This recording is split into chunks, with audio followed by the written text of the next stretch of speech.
else. Righty. Okay, so good evening, everybody.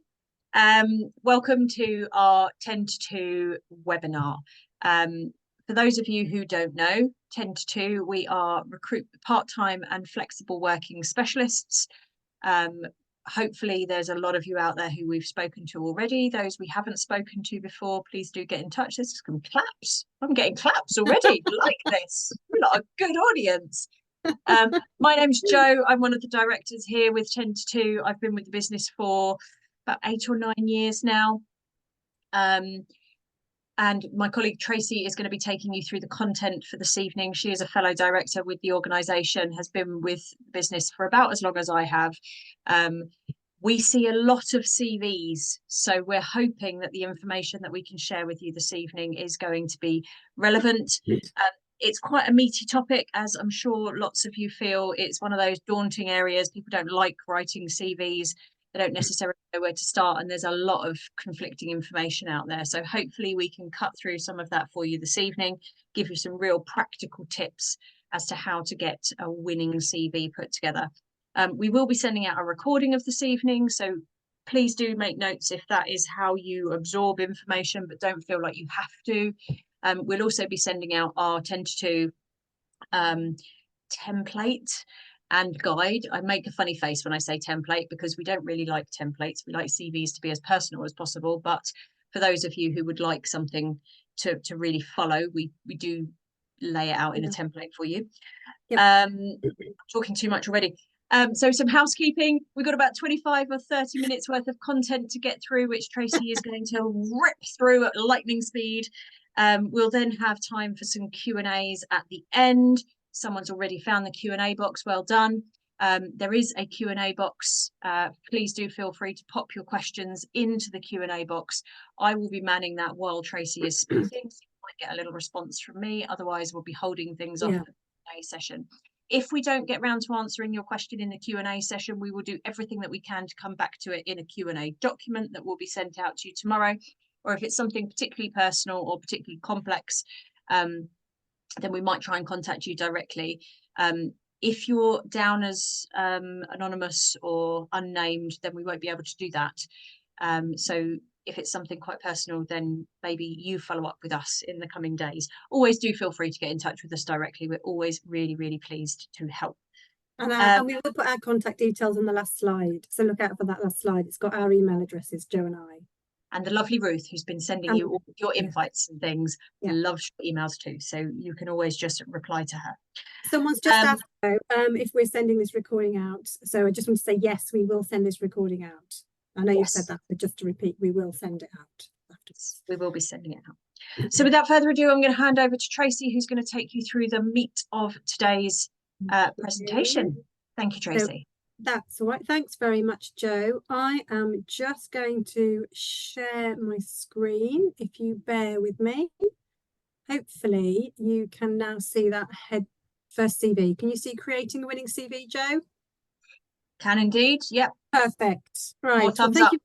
Yeah, good. Lovely. So I won't labour this anymore. We're doing a winning CV tonight. That's what we're going to create. So let's go on to the next slide. So what's the agenda? Why do you want a CV? Where do you start? Let's look at some basics. The main components will probably form the chunk of this tonight. So that's things like your profile, your key skills, your career history, which we know is going to be the meatiest part. It is sometimes the one that's really hard to get right. Education and other information. What to avoid, some pitfalls there, and a quick summary and recap, and then time for Q&As. So why a CV? Well, first and foremost, its purpose is absolutely to secure you an interview. So you want somebody to read this and go, yep, you're on my yes pile. So that's its absolute purpose. It is still the primary currency in recruitment. So you want it to be a well-presented selling document.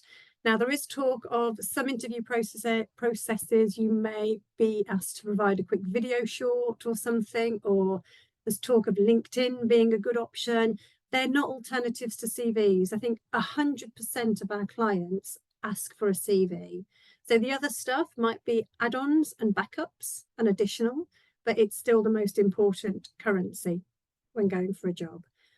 It's also a script for talking about your career, and this goes two ways. So the person who's going to interview you will absolutely use it as a script to shape their interviews, and you will also be using it to talk about yourself at interview. So definitely for that. And it's got to be tailored. It's not a stagnant document, a CV. You want it to be tailored for each and every role that you go for, and you want it to highlight any specifics for that particular role that you're going for. So, and then we go highlight experience relevant for the role. So where do we start? Well, you do need to get into the CV writing mindset, the work mindset, you know, and it can be quite hard. I think you need space, peace and quiet, because you're going to have to go back and remember lots of stuff you've done. And you do need to give it attention to craft quite good words about you. You know, you've got to really think about how you position yourself. So it's not something that you really need to be slotting in between dinner and dog walks or bedtimes. So do put some time aside to really give it some thought. Consider your audience. So this isn't, you know, this isn't ideal, but this is the world we live in. You could be, your audience could be the hiring manager. So it could be somebody in the company who knows your job and your sector inside out. It could be the HR manager who might not know your technical expertise, but they know what they're looking for and they know about people. It could be a junior who's been given the CVs to look through and look for core words. It could even be a computer bot scanning for words. So I know that isn't an ideal situation. You know, it would be perfect if the person who was reading our CV knew exactly what the role was going to be. But in big companies or lots of companies, it often isn't the case. So bear in mind what you put on your CV. I think the lowest common denominator could be they're just scanning it for words. So bear that in mind when you're writing. Be clear on your CV what you're looking for, what it's for, what job you're going for, what's your work goal. You know, are you looking for an interesting role that's fully remote? You know, don't confuse that by sending them a CV that says you'd like to be sociable in an office. So just think about your goal. What do you want to go back into or go into? And create your basic outline. So to start with, this is the whole purpose of tonight, your basic outline. That's what we want to get done. And I think that will help you feel a bit more confident about populating it once you know what to put where. And we will send this template, as Jo said, out tomorrow as well. So some basics. Now, whether you've got existing CV or you need to start from scratch with a blank piece of paper, and hopefully for people who've already got CVs, there might be some things here that have changed perhaps since the last time you did a CV. I know for me, it was years and years ago that I last did a CV. And so there's some interesting things that have evolved over time. So first of all, just start with your contact details. So when I say contact details, nowadays, don't put things like your home address, your postcode. Literally just put your name, a mobile number for someone to contact you on, an email for someone to contact you on, and say the town where you live. You don't need any more details than that at this stage. If you've got a LinkedIn profile, and this only applies to people who necessarily need a LinkedIn for work, you know, we do deal with, say, more back office functions. So you don't necessarily need a LinkedIn profile, so don't worry about it. But if you're in marketing, sales, some kind of role that is out there, having to look around other businesses and deal with people, LinkedIn's quite handy, and you can put it in there. That's quite a nice backup as additional information. Format. Now, I do understand that a lot of people like to sort of save a Word document as a PDF because it means that your information doesn't change around. PDFs can be more tricky for certain systems to read. Word is probably better. So Word is my preferred, I think, and probably Jo's, hopefully Jo's, but I get it if you want to do a PDF, it's not the end of the world, but just bear in mind you might be coming across systems that might not read it as well. Fonts, make it simple and make sure it's consistent, and you haven't got different fonts in different places and it's all over the place. So simple fonts, consistent fonts, and use bullet points. Try not to put your words in big paragraphs. You want them to be shorter bullet points. Length, it still is 2 pages, 3 pages. Now, hiring managers will make decisions on your CV within seconds. So, you know, that first page is absolutely essential. And on that first page, we'll give you some clues we'll show you what should go on that first page. But you'll want some important stuff as well as the first part of your career history on that page. And when they go on to second and then even third, you start to lose you just sort of start to lose their attention span. So 2 to 3 pages is still really important. Relevance. So think about what you include on each one. I mean, you might have loads of training, but there might be elements of that training that just aren't relevant for the job you're applying for. So take it off, or just leave a simple word or a simple comment about it. Same with work and education. Going back over years, there might be stuff that you really don't need on there, that you can strip back that's not relevant for that job. Photo or not. My personal preference is not to have a photo on. I know it's often nice, you think, well, actually, it's showing me, you know, I can be smiling and presentable and warm and friendly. But I think I wouldn't put it on just in case there's any unconscious bias going on there. And then it's an equal playing field for everybody, and they can look at experience. Basically, hiring managers should just be looking at your experience. I mean, if you've put your LinkedIn, go on, Jo. I was just going to drop in, a lot of employers that I speak with, when they're hiring directly, they actually want as little personal information as possible. So yeah, they wouldn't want a photo. They specifically cut that out if it were to be submitted, because they don't want there to be any chance of there being any unconscious bias. Yeah, absolutely. Yeah, Jo. I mean, the thing is, if you put your LinkedIn profile on, you know, that's likely to have a photo on, and hopefully it'll be a professional photo in a professional context. So that's fine. But as your first impression, I wouldn't. And actually it takes up space as well. So, you know, you're saving some space. So let's look at the main components. I think this is your chunkiest part. This is going to be the chunkiest part of our talk. So we'll take each one at a time. So profile, key skills, career history, education, other. Let's have a look at profile. This is what you would normally see at the top of a CV, under your name, your top of the CV. It's like a small paragraph, and it's usually 2 sentences, 3 lines, something like that, 4 lines maybe. You want this sentence to hook them in. You want to include relevant words that mirror the job advert. And I mean literally mirror. So if the job advert says we're looking for an experienced CIM qualified marketeer, your sentence somewhere, one of those sentences will say up the top, I am an experienced CIM qualified marketeer. So you literally need to put in there what you are. It's also an opportunity to sell your skills and experience. So don't be shy. And so, for example, if you've got 15 years experience in sales and you've never missed a target, here's the place to mention it. So it doesn't need to be very much, but it just needs to get to the nub of what the job is asking for and pop it into that paragraph. The next important part.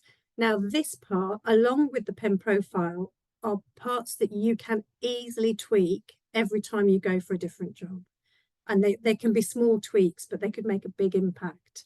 So the key skills is often just a list like this on the left, you can see there, of maybe 6 to 8 bullet points, or you could have sort of 2 columns of bullet points. You know, it's just 1 or 2 words really, and you're covering your core skills. And this can be hard or soft skills. So you can include technical skills, experience. You can include, like here, customer focused, you know, resilient, whatever you think is relevant for you and the job. It's just brief. Use brief words. Make sure they're bulleted. And this is the section. This is very easy to reorder those according to any job you're going for, if they might need slightly different emphasis. If you've got particular software skills that are needed for that role, so if that role is asking for accountancy software or something, put it in. So if you've got Sage, Xero, if they need Excel, Microsoft Office, Word, you know, put it in there. So it's right at the front, at the top. So career history. This is, I think, often the part that is quite hard to get the right amount of information on. So always start with your most recent employment, even if it's a career break, and you want it to work backwards chronologically. Typically, and this isn't going to apply to everybody, typically you probably want to put around 15 years worth of experience with enough information to explain what you did. If you've got many roles earlier than that, you can do it in a number of ways. You could say, you could just have a simple one-liner for each of the previous jobs. You could group it into a paragraph and just say, prior to date, you know, my career was in marketing in B2B corporates or something like that. But I think the 15 years is a good rule of thumb. And you do need to bear in mind, you might have some roles more recently that maybe aren't in your field of expertise, but that was a bit further back. Still include it chronologically. You just might need to weight up a bit of an older one, or you bring that up into the pen profile to make sure it's mentioned. And also, I know we're going to get lots of questions about gaps, career gaps on your CV. We're probably, Joe's smiling because we probably have already had some on the Q&A. We have done a series of webinars on this. We've got webinars to share. We won't have time to cover in depth about gaps on this tonight. We have got a webinar on this in a few weeks, so we can point you in some in the direction of some more information for that. But just thought I'd mention that because I know it'll come up on this slide. On your CV, focus on achievements. So try to avoid industry speak and acronyms when you're talking about stuff. Yeah, and focus on your achievements. I know it's often easier to just list the responsibilities or tasks you had, but you can make it more powerful if you actually say demonstrate certain things you delivered or achieved. Use data, if you can, to give scale to achievements, and I'll show you an example in a minute. And try to use action verbs instead of saying, I was responsible for, most of the time. And that is, I mean, that's a common thing. And I think if I look back at my CV, it probably says I was responsible for this, this, and this. It's just, if you could use words like, I don't know, I led a team of 8, I managed a budget of I communicated with internal and external stakeholders. You know, there's a number, it just makes it a little bit more impactful. So here's an example. So marketing manager, company X, there's the dates. So it is quite nice if you can fit in a line that might explain what the company does. This can help if it is important to the company you're going to, the employer you're applying to, if the sector experience is important to them, and or if the size of the company is important to them. We sometimes find that with finance roles. You know, they like candidates who've worked in an SME or a big corporate, one or the other. So if you can give them a feel for what your companies were. And in brackets there's a reason for leaving. So if you've had a number of roles, it's always good to explain why you've left, because what you don't want, remember, the whole purpose of this is to get onto the yes pile. So if there's any shadow of doubt in the hiring manager's mind, you might be wavering on the maybe pile, and they might never come back to the maybe pile. So if you explain everything, then there's no question, they get it.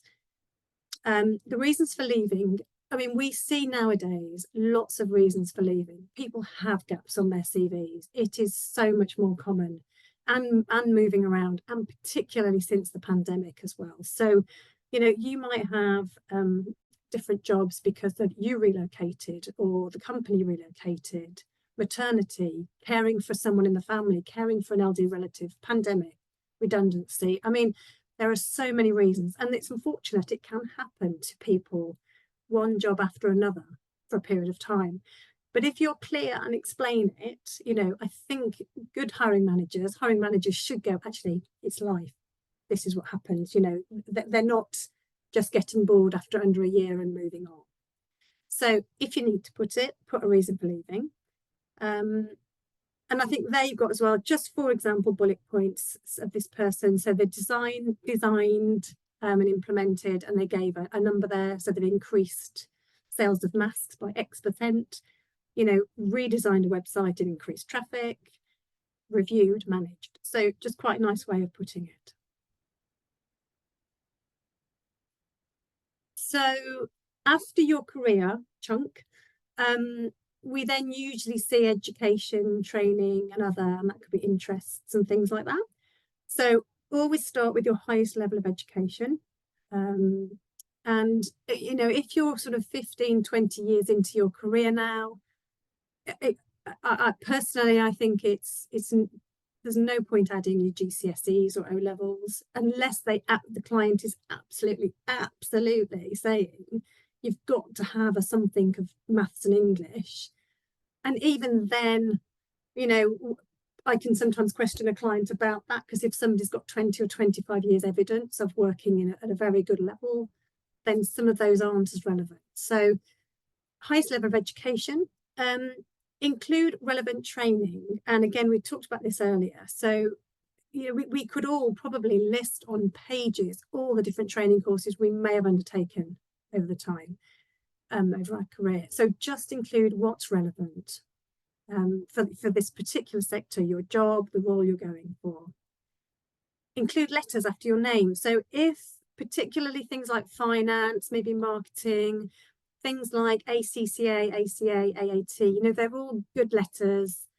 CIM, diploma for marketing, you know, rather than spend any time at the back here putting it at the CV, put it after your name, right at the front, right at the top of the CV. And then additional information. So this can be, this is nice. I think this is nice. If you've got space and you've got something to say, put this on. I think you probably all have something to say without realizing it. So put something on because it makes it more personal. It could be stuff you do in the community. It could be just your interests and hobbies. And you never know, it might just help a conversation. Remember, this is the script for the interview. So it could actually just be a nice conversation starter, icebreaker at interview. And someone who's interviewing you might have a similar hobby. And actually, it's lovely. It's a good conversation starter. So, and I think it just adds to your CV. So you try and include some things there. There's also, sorry, just dipping in again, there's also the opportunity to really use it to your advantage as well. So there's lots of people on the questions asking about career changes and entering new sectors and things. That additional information, you can use it quite strategically. So if you are looking to change sectors, then maybe making reference to some volunteering work that you've done in the past, or things that you enjoy doing in your free time, or if you know you're connected to a particular charity, whatever it might be, yeah, you can sort of weave things in there that do help put some meat behind the change that you're looking to make. Definitely. Yeah, absolutely. And then check and double check again. Give it to someone else to check and double check for typos, you know, grammar, fonts. So what to avoid? Pitfalls. Don't lie. It'll just come back to bite you on the bum. So, you know, be truthful and make sure it matches your LinkedIn profile if you happen to share that as well. Use achievements that you're confident about, because you've got to talk about this in the interview. So make sure you're comfortable with that. Beware of CV building packages. Now, I have no objection to getting someone professionally to write your CV. You know, by all means, go ahead and do that. Just beware of how they format it and give it back to you, because one, you want to be able to adapt that for every single job you go to. So you want the flexibility to play around with it. But also some of them are formatted in such a way that they aren't necessarily read by systems so much. So if it comes to us, it comes to us. Me, Joe, Karen, Kate, Catherine, the girls in the team. We're people, but it's not always the case. So just be aware of that. Avoid fancy fonts. We've talked about this, sort of fancy formatting, fancy fonts. Now, I appreciate if you are a design or creative and you're in that sort of field, you might use this more or want to use this more, but I would still probably go with a more straightforward CV, but a link to your portfolio, which you would probably do anyway. So avoid long acronyms. Remember, someone really junior could be reading this and they won't understand it necessarily. So even if you have to use them, explain what they are at the start. Unexplained gaps. Yeah, so again, big topic. If you have a gap on your CV, be clear that you had a gap. And I think in most cases, it's a very straightforward, explainable gap. We see all sorts of reasons for people having a gap. There's nothing unusual nowadays. And if you have a chance to be positive about it, you know, think if there's anything that came out of that gap, put that in as well. So it might have been a maternity, which is quite common. And in that time, you might have done stuff with the PTA. You know, you might have done other things. So put it in if you have. You might have upskilled by doing an Excel advanced course or something at home, or an Excel course. So put it in. But you know, as I said, we speak to people who have gaps for health reasons, caring, property renovation, traveling the world, so many reasons. And then anything that you think raises a question, you know, look at it. Is this a true reflection of me? And feel free. I know it might feel weird, but give it to someone. Give it to a family member, friend. And I know I really feel funny about that as well. But it is actually just you and your history. There's nothing, you know, there shouldn't be anything really secret on there. It's your career. It's you. So get someone else to go through it and have a look. So in summary, make it an easy read, concise, comprehensive, descriptive, and that personal bit if you can bring it in. Be relevant to the role. And this is where really every CV needs to be tweaked or tailored. You need to look at the job description that you're applying for and make sure that certain key things or keywords are popped into your CV in the pen profile, the skills, maybe in the jobs, but try and look at where you can adapt it. Leave no question marks, as we've talked about. You want a clear career journey, even with gaps. And, you know, that's what you want to get, a yes pile to interview or an assessment or something. So you want to get to that yes pile. So that was a whistle-stop tour. And I know we're going to have questions about this. So let's have a look at some of the questions, because there's lots of... I think there's going to be a lot of individual situations that people probably want to ask about, but if there's some generic ones we can talk about. Absolutely. So thank you, first of all, everybody, for making that go as fast as you did, because I've been busy typing away while Tracy's been talking. And thank you, Tracy, for some useful content, lots of ideas. And we're bang on 5:30. So amazing, got 10 minutes. Timing is absolutely perfect. Good.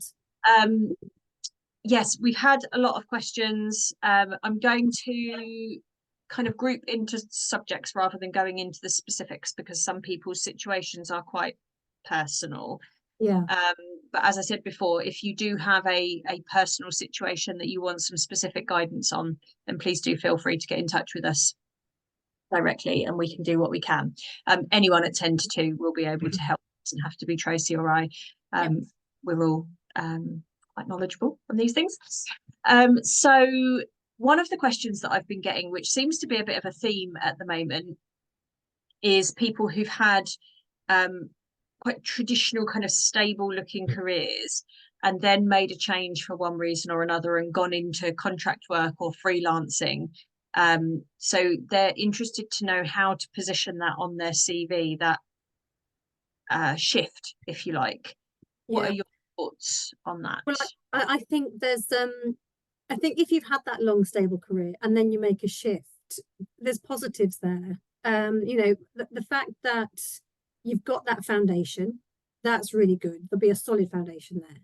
And then you've explored other sectors, types of jobs, you've hit the ground running, you can adapt quickly. So it's showing all sorts of other skills.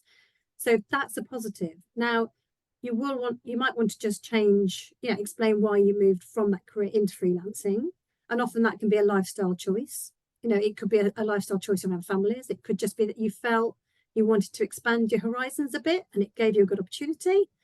And if you're then going back into a stable career, that could be anything from you've done that now, you've tried a few others, you now are clear on your direction, or for financial reasons, you want that stability again.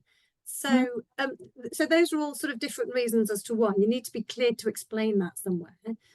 But in terms of how you show it, I mean, certainly chronologically, you have your most recent freelance and you go backwards. Now, if you've had a lot, you could group all of those under one big banner, if you like, and say freelance, the dates, and then just bullet point the types of roles they were. Because then it looks like a chunky period and you don't look like lots of individual jobs, which they were, but they were effectively, it's the same theme. So And I think that kind of relates to the real estate that you have available to you on that page as well, to make sure that you're bringing as much relevant information to the top of the page as possible. A lot of the time we speak to people who've freelanced and some of the contracts they've done have been brilliant and some of the contracts not so much. So grouping it all in one under one heading gives you the opportunity to really, really tailor your to bring the relevant contracts to light and to bullet point the information about those relevant and interesting contracts, and bring further up on your CV that relevant and interesting information from your more stable career earlier on. Yeah, absolutely. Brilliant. Thank you for that. We've got a few people have asked about dates on CVs. Do we need to include dates on CVs? I think yes. I think yes. It does give an indication of career progression, your journey. It might be that you've worked in one place that was really important for this particular job that you're applying for 10 years, whereas another one, you are talking about dates on jobs, aren't you, Joe? Or do you mean dates? But yeah. Most people have just asked dates in general. So there's... Well, okay. So yeah, dates on jobs, yes. Dates about certain other things. I mean, really, the only other dates that are of a concern are probably going to be educational dates, if people are worried about that. I have known people to just not put the dates of their education, but just say what their education was. And if you've got a career history on there that's going back 15 or 20 years plus, it's going to be before then, unless it's a recent, MBA you did, MBA or something you did. So mostly it's going to be earlier than that. So I don't think there's a problem there leaving the dates off for education if you've got a substantial career history. I mean, I do work with one client who gets us to totally anonymize the CV of everything. No gender, no university names, no dates of anything. It's quite interesting. But I think 99% of clients aren't that far. Yeah, and there is more movement towards things being a little bit more kind of anonymous, I guess. But yeah, I think Tracy's right. I think dates for employment, and maybe if you're uncomfortable putting your education dates, leave those off. It also helps with the question marks around gaps and so on, because without those dates for an eye to look through for check for chronology, I can't say that word. It just means you might end up on the question mark pile. And I think if you take away anything from today, it's just looking at your CV with that in mind. Are there any question marks being raised by this document? Is there anything that anyone could be uncertain about and would make me end up on the question mark pile rather than the yes pile? And don't put your date of birth. No longer needed. No longer needed. No. Lots of people asking about cover letters. Yes, So please. Yes, yeah. please. Yes, that's the answer. Yes. So I know that it can be a bit daunting writing your CV and then writing a cover letter, and people feel as though sometimes they're being repetitive, or they're not entirely sure what the content of a cover letter should be. If you have the opportunity to submit one with any application, please do take that Yeah. opportunity. Yeah. The information in there can be in addition to what's on your CV. So it might really highlight your interest in the sector, or it might highlight your interest in the business specifically. It might give a little bit more flavour around why it is you're applying for that particular. We've had a lot of questions come through, and we're not going to have time to address them, unfortunately, about career changes. It's something that we deal with a lot. And we do have a couple of webinars. If you go to our YouTube channel and look through the returner series that we did, so anything captioned returner, there was a specific webinar on career change, which takes you through some really practical advice on how to position yourself when you're looking at changing careers. But a cover letter can be incredibly useful to give more flavour around why you might be looking for a career change, if you don't feel as though your CV demonstrates clearly enough why your skills are transferable. I think absolutely, because a cover letter gives you an opportunity to be more personal as well. You know, there's more opportunity to tell your story, come from the heart. You know, I think it's that personal touch, whereas your CV is much more practical, isn't it? So yes, if you can do a cover letter, I mean, I would probably say only 10 to 20% of people do cover letters typically. So you have chance to stand out. Although I'm telling everybody now, so that everybody will stand out. You'll all be brilliant. Yeah, so you'd have a chance to stand out, I think. So we've only got a couple of minutes left. So one final question, and then we will bid you all adieu. So asking about skills boxes and where those should sit on the CV.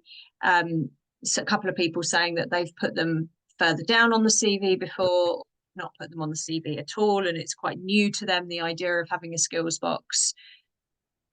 What would be around that? I still think it's useful to have it up near the top.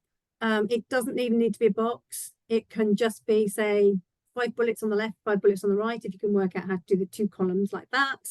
So it doesn't take up much space. And I think, again, it's pulling out those words. So if you've read the job description and you've gone, this person, under the person spec, this person needs to have management experience.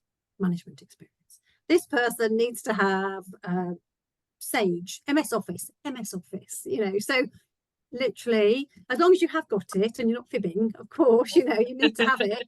But that's what you're doing, and that's what it's for. And actually, I think you'll find probably that once you've got it, it is a case of just playing around with those bullet points as and when you apply for your jobs. It is just changing the priority so that certain ones sit right on the first column or at the top, and you're just playing around with it, and you might swap them in. I do think it's really helpful because it's so obvious on the first page. So yeah. And again, it's having in mind who your audience might be as well. We've had some other questions about various systems that might be used to read your CV, and is there a way of kind of not cheating them necessarily, but getting through that. With the rise of AI, I hate to think how many bots are looking at CVs rather than humans. But most of the time they're going to be programmed to look for specific words, and being able to put those words in a skills box, if they don't necessarily fit in your career history or in your pen profile, is a really, really great way to just get those specific words. And those words you will be able to identify those words from the job spec and list of essential and desirable skills and experience. You know, some words will stand out when you're reading it, and you'll literally be able to mirror those words. So that is all the time that we have for this evening. I'm afraid there are lots more questions, and I'm so sorry that we haven't had a chance to answer them all live. We will do what we can to include them in our document tomorrow. Yes, a recording of today will come out to you for those asking, along with a Q&A document, and hopefully a really helpful CV template and guidance sheet. Yeah. If you need anything else, Tracy and I's contact details are on the screen for you now. Anyone at 10to2 will be more than happy to help you. Thank you so much for all of your lovely emojis. Yeah. If you want to translate your emojis into positive reviews, then please do visit our Facebook page or our Google page and leave a review. It's always really helpful. So thank you in advance, anyone who's happy to do that for us. Thank you, And everybody. thank you for your time. Yeah, thank you very much. I Don't be hope you got scared of something your from it. CV. Yeah, please don't be scared. Get yourself a nice cup of tea. Make sure you've got some time and sit down, give it a go. You know, it might end up being easier than you expect. Yeah, absolutely. Have a good evening, everybody. Bye, Thank you, everyone. Jen. Thank you. Bye-bye.